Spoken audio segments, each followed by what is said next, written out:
Yo, c'est l'érudit, j'espère que vous allez bien. Aujourd'hui, je vais aborder avec vous un sujet qui fait rage dans la communauté des fans de manga. Les nombreuses vagues d'insultes à l'encontre de Fairy Tail. Nous verrons les critiques et les qualités de Fairy Tail, puis vers la fin de la vidéo, je vous dirai si Fairy Tail est un chef-d'œuvre ou bien une fraude. N'oubliez pas de laisser un like s'il vous plaît, c'est déjà très important pour me montrer que vous kiffez la vidéo, mais aussi pour mieux la répertorier sur YouTube.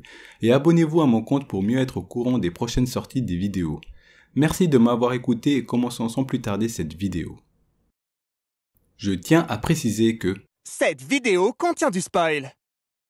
Pourquoi Fairy Tail est autant critiqué? Avant de répondre à cette question, laissez-moi vous faire un mini résumé de ce manga. Lucy, une jeune fille, rêve de devenir magicienne. Un jour, elle rencontre Natsu, un magicien maîtrisant le feu qui l'invite alors à rejoindre sa guilde. Il s'agit de la célèbre guilde de Fairy Tail, l'une des meilleures guildes du royaume dont Lucy rêve d'y entrer. Mais cette guilde est bien mystérieuse et semble être à l'origine de nombreux scandales. Fairy Tail possède 63 volumes et a été vendu en 73 millions d'exemplaires, ce qui lui permet de se classer 28e à travers le monde en termes de vente de manga. Par ailleurs, il se classe toujours aujourd'hui devant Jujutsu Kaisen, My Hero Academia et Tokyo Revenger malgré que ces derniers possèdent moins de tomes que Fairy Tail. Mais alors s'il a été autant vendu à travers le monde, comment se fait-il qu'il soit autant critiqué sur les réseaux sociaux ? On ne va pas vous cacher que la raison principale de cette haine est le manque de morts. Et je peux comprendre les critiques de nombreux fans. Hiro Mashima est passé à côté de nombreuses morts tout au long de l'histoire, que ce soit Makarov, Jellal, Mistgun, Erza, Gajil, Grey, Ultia. Bref, je pourrais continuer ma liste pendant un moment. Cependant, pour certains personnages comme Erza ou Grey, on peut tout à fait comprendre étant donné qu'ils sont très proches de Natsu et de la guilde. Ils possèdent un temps d'écran très important pour les faire mourir. C'est comme faire mourir un Mugiwara dans One Piece, un membre de l'équipe 7 dans Naruto ou encore faire mourir le quatuor de Hunter x Hunter. Bien évidemment que c'est impossible de les faire disparaître du manga. Cependant, le cas de Makarov nous laisse très perplexes. En effet, le maître de la guilde de Fairy Tail avait l'occasion d'avoir une des plus belles morts dans Fairy Tail et même de tout manga shonen confondu. Pour ceux qui ne se souviennent pas, je veux bien évidemment parler de l'arc Arbalès. Dans une situation où le pays d'Ishgar, enfin je devrais plutôt dire dans une situation où la guilde de Fairy Tail était dans une position délicate, la guilde fut entourée par une armée ennemie. Makarov affaiblit Usa de sa Fairy Law pour vaincre le gros de l'armée. Le contre-coup de cette technique impliqua le drainage de la force vitale de Makarov et devait donc engendrer sa mort. Cependant, Makarov revint à la vie après que Mavis, la fondatrice de la guilde, jeta une pierre de son énergie vitale dans Makarov avant de mourir elle-même aux côtés de Zelef. On ne comprend pas l'intérêt de ce retour de Makarov, il est très âgé et n'a plus aucune fonction scénaristiquement. Les membres prééminents ont atteint voire dépassé le niveau de Makarov dans le tout dernier arc. Il n'a plus aucun rôle à remplir après l'arc. De plus, la scène était absolument parfaite. Le père qui se sacrifie pour ses enfants afin de leur montrer le chemin et de leur ouvrir la voie, comme dans Naruto avec Jiraiya ou encore le troisième Hokage. Cette mort aurait pu être plus impactante que la mort des antagonistes tels que la mère d'Erza qui fut déjà très belle. Je pourrais aussi vous parler de Gajil prétendu mort en se sacrifiant pour Rebi, son amour de toujours, mais qui revint directement après 2 épisodes. Tout cela agaça de nombreux fans.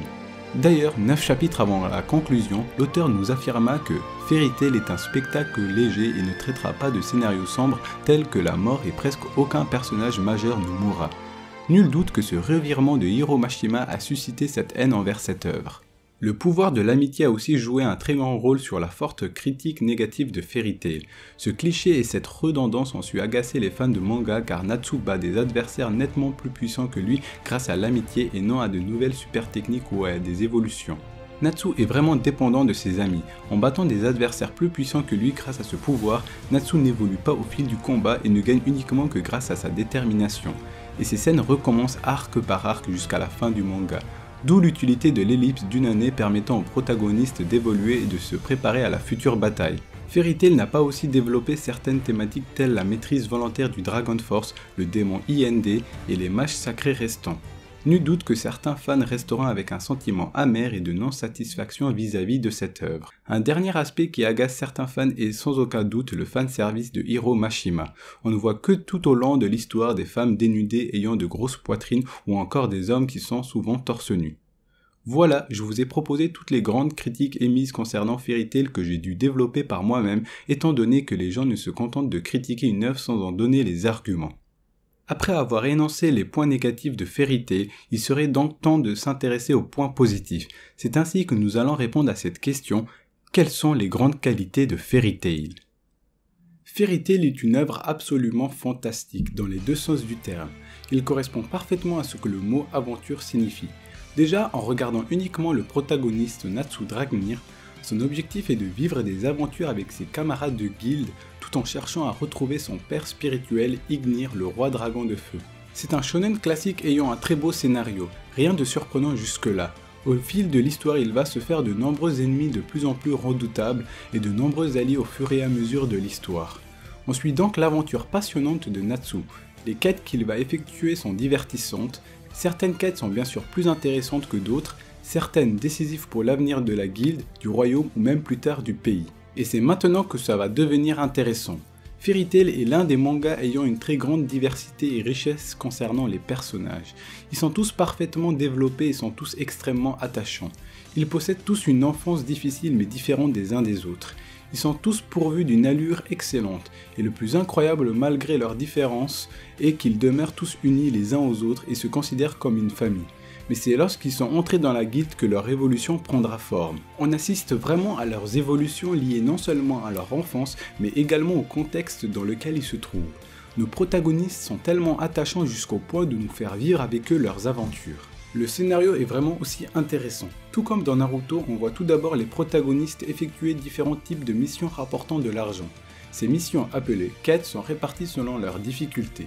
On connaît 5 types de quêtes, les classiques, les S-Quest, les double S-Quest, les quêtes de 10 ans et la quête de 100 ans. Cependant, de nombreuses grosses affaires éclosent à l'ombre de ces quêtes.